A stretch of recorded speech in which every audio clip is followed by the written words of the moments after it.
About 10 minutes ago, the Eagles lost to the 49ers at home in a wild card game. As I am very upset over what happened because I am a diehard Eagles fan, Philadelphia fan. I am more upset that it seemed to me like the 49ers just wanted it more.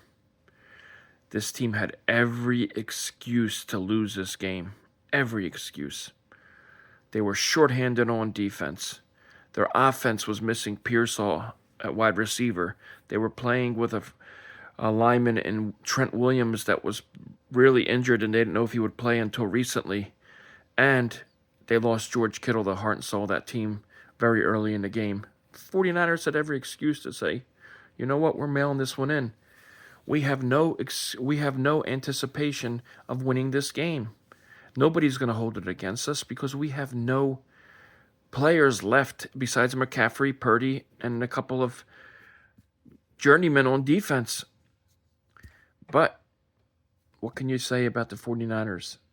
Their heart was bigger than their talent today. They were very well coached by Shanahan. Robert Saleh, whatever his name is, the defensive coordinator of the 49ers.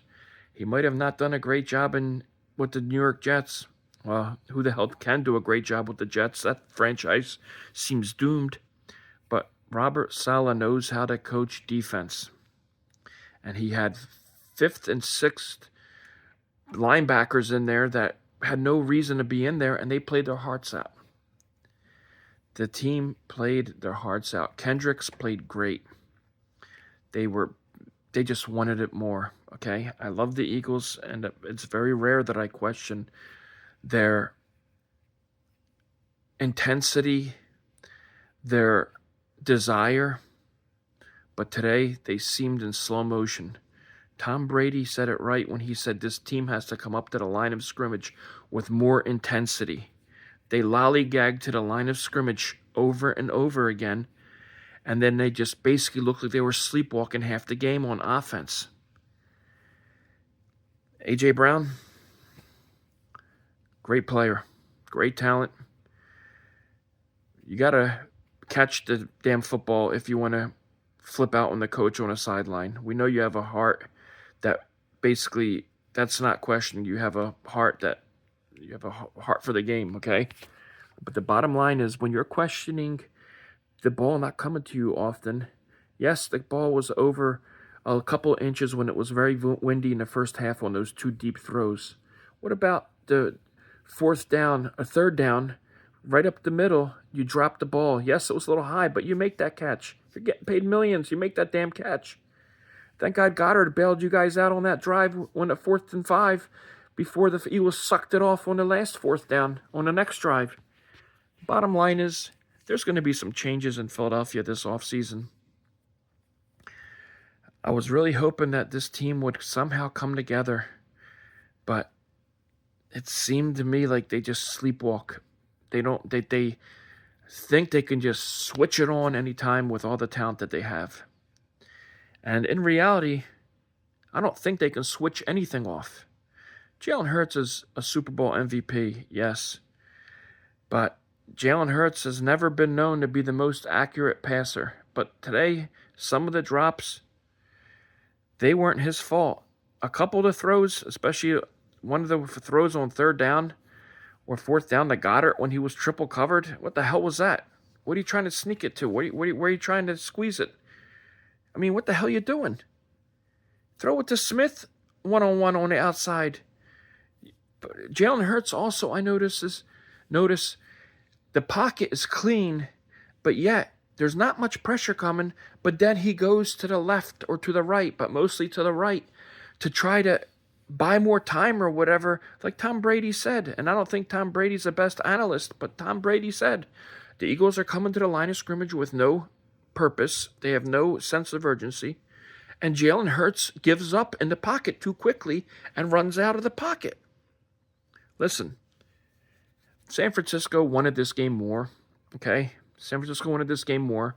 Their leader, physical, mental, spiritual leader, whatever the hell you call it, the pride of San Francisco is George Kittle. When George Kittle went down, this team could have said, "Oh my God, we're screwed. We have all these injuries on defense. Now we lost one of our best players on offense besides McCaffrey and Purdy. Basically, he's our best receiver. No Pearsall. We have guys like Demarcus Robinson, Jawan Jennings, who made a nice pass to McCaffrey. They've got all these unsung players who stepped up their game. On defense, Kendricks, beautiful playing. These other guys, who the hell are they? Played great. They played with passion. They played with heart. Something I can say that the Eagles just didn't do. The Eagles have seemed like they were on autopilot for most of the game. And when the Eagles needed it the most from their highly acclaimed defense to hold them to at least a field goal, they couldn't do it. Brock Purdy finds McCaffrey for the touchdown, even though the extra point was blown. That gave him a 4-point lead and took the Eagles out of the equation of a field goal. So the defense, great all year, but mediocre this game. They'd given up too much freaking plays. I mean, they let guy like Demarcus Robinson, kick their ass for almost 100 yards. McCaffrey, he's a great player. I'm not going to say nothing about McCaffrey because he's a great player. He's done it all year. But Brock Purdy, McCaffrey, Jawan Jennings with his damn pass for a touchdown, this team just found a way to win. And they refused to lose on the road to the defending Super Bowl champions. The Eagles are going to have a lot of soul searching to do this offseason. Who knows who's going to be back, who won't be back. A.J. Brown, if you want to keep running your mouth that you want the ball 100 times a game, you might want to do it somewhere else. There will be plenty of teams that will want to come and get you and pay you the money for your services, but unfortunately, when we feel like we have to pass 10 times, 15 targets, 10 targets, 12 targets to you, it seems like it takes the whole rest of the offense out of sync. Another thing with the Eagles this year, their running game never got going. Even though Barkley had over 100 yards, their running game never got going. Lane Johnson not playing today was a huge loss, but the other Johnson guy played pretty well in his place. Bottom line is the Eagles had no excuse, and the 49ers had every excuse. The 49ers could have said, screw this. We're shorthanded like hell. We're injured. We're playing in a hostile Philadelphia environment, and we're playing the defending Super Bowl champions. The hell with it. If we lose this game, we have so many excuses. But they didn't. Instead, they got a nice date with the Seattle Supersonics. Fuck, man, that's more my mind is the Seattle Seahawks next week. They said that Kittle's injury may be Achilles related, which if he's out for the year or for the playoffs, that's a huge blow, but I don't know. I'm so pissed off. Not as much as the Eagles losing the game, but in the fashion that they lost. This team lost the game to a hungrier San Francisco 49ers team. This shows you in professional sports what it means to play when you play with more heart. You can have all the damn talent in the world, but when you play with heart, you can beat any team that has more talent than you. And the 49ers played with more heart. That defense was flying around. That defense refused to make excuses. The offense refused to make excuses. Whatever they want to say about Brock Purdy is he's an intense competitor. Christian McCaffrey, intense competitor. These guys, really, hats off to them. As a Philadelphia fan, I have no problem acknowledging when another team kicks our ass and makes... I don't even know what the hell I'm saying. I'm so pissed right now. I have no problem saying, as a Philadelphia fan, congratulations to the 49ers on a great win.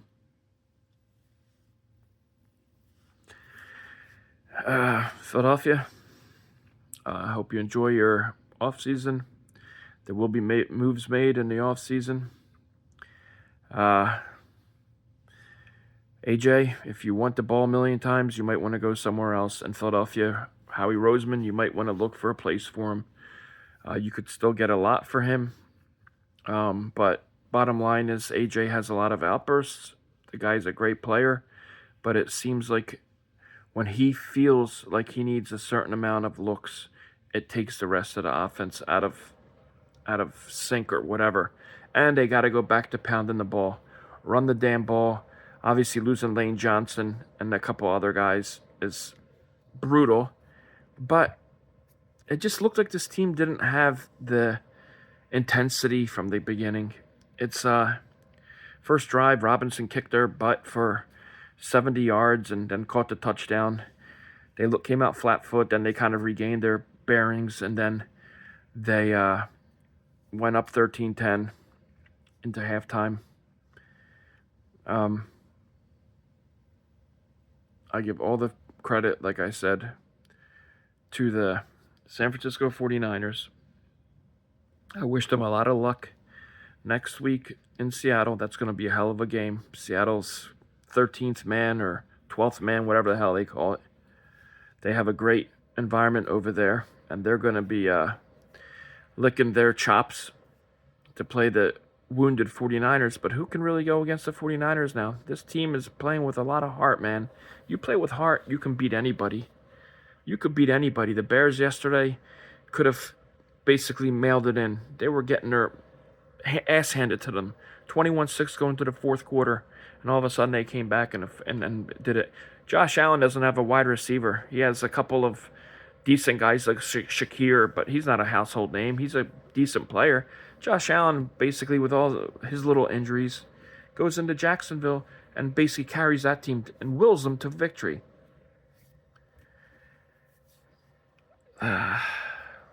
Rams, they got challenged, but they made the big play with Colby Parkinson, at the end to beat Carolina. What's rest for the playoffs? Steelers, Houston, at Pittsburgh. I love the Steelers. I have a lot of respect for Houston with their 9-game winning streak. Houston's defense is the best in the league. Would I like to see Pittsburgh win? Of course. Would I like to see Rodgers go deeper in the playoffs? Of course. But can Pittsburgh do anything against that defense? Who knows? Don't bet against Rodgers, especially after Loop missed that field goal. Maybe fate is on their side. And tonight's game, Patriots playing Chargers. Everybody's making a big deal. Yeah, Patriots had a great turnaround. Great year by Drake May. Don't be shocked if Chargers go in there and they win. Don't be shocked. One West Coast team went into a cold, even though it wasn't like winter blizzard conditions, but one West Coast team shorthanded went in and beat Philadelphia today. Don't be shocked if another one does to New England. As far as the rest of the playoffs go, I'll watch them. I'll watch them, but I gotta be honest with you, it doesn't hold the same amount of interest once your team gets eliminated. I love football. I'll be watching the playoffs, but changes need to be made. Every player needs to be evaluated. And if you don't play with heart, you're not going to win many games. You could be the most talented team in the world, but you're not going to win many games if you don't play with heart. Don't call it in. Don't mail it in. You have to show up every game, especially in the NFL where it's one and done. You don't show up one game, you're packing your bags and golfing next week. So, sorry about my rant. Just wanted to show everybody out there that Philadelphia fans, we get a bad name a lot of times. A lot of times it's justified, but we're passionate fans. This one stings, but you got to give credit where credit is due. San Francisco, congratulations. Great season. Philadelphia Eagles, you had a good season. Got to play with heart. Thank you so much. and I'll have more videos about the NFL playoffs and other sports throughout the season. Have a great day. God bless you all. And let's try to be nice to each other. It's a crazy world we live in, and we need to start self-respecting. I mean, not self-respecting. We have to start respecting each other as human beings, because there's one way to act if, we all love football. We all have our likes and dislikes, but just because somebody's opinion is different than yours doesn't mean you have to attack them. This is my little PR message at the end, but it's true. We need some harmony and some peace in this world, and let's hope that we can do that and this world changes and we all respect each other as human beings. All right. Thanks so much for watching. Have a good one.